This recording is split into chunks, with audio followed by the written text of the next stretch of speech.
परमात्मा और किसान। नमस्ते दोस्तों, स्वागत है आपका हमारे YouTube चैनल अनूप हिंदी कहानी। फिर लेकर आए हैं एक जोरदार मजेदार कहानी, परमात्मा और किसान। चलिए सुनते हैं।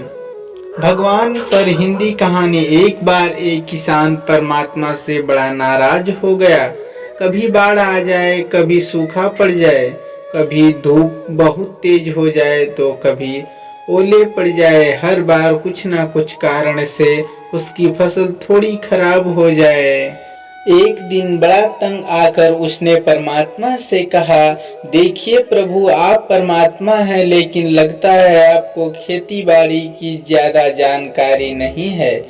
एक प्रार्थना है कि एक साल मुझे मौका दीजिए, जैसा मैं चाहूँ वैसा मौसम हो, फिर आप देखना मैं कैसे अन्न के भंडार भर दूंगा।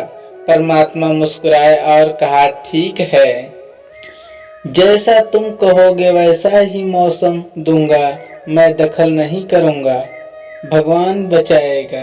किसान ने गेहूं की फसल बोई। जब धूप चाहिए तब धूप मिली, जब पानी तब पानी। तेज धूप, ओले, बाढ़, आंधी तो उसने आने ही नहीं दी। समय के साथ फसल बढ़ी और किसान की खुशी भी, क्योंकि ऐसी फसल तो आज तक नहीं हुई थी। किसान ने मन ही मन सोचा, अब पता चलेगा परमात्मा को कि फसल कैसे करते हैं। बेकार ही इतने बरस हम किसानों को परेशान करते रहे। फसल काटने का समय भी आया। किसान बड़े गर्व से फसल काटने गया, लेकिन जैसे ही फसल काटने लगा एकदम से छाती पर हाथ रखकर बैठ गया।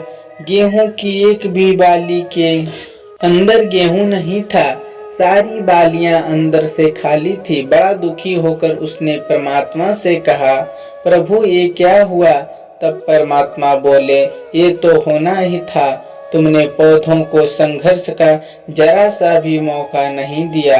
ना तेज धूप में उनको तपने दिया, ना आंधी ओले से जूझने दिया।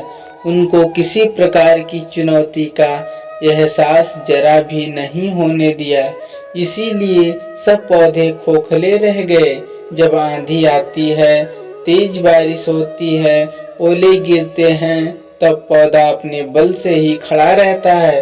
वो अपना अस्तित्व बचाने का संघर्ष करता है, और इस संघर्ष से जो बल पैदा होता है वही उसे शक्ति देता है, ऊर्जा देता है, उसकी जीवटता को उभरता है। सोने को भी कुंदन बनने के लिए आग में तपने, हथौड़ी से पीटने, गलने जैसी चुनौतियों से गुजरना पड़ता है, तभी उसकी स्वर्णिम आभा उभरती है, उसे अनमोल बनाती है।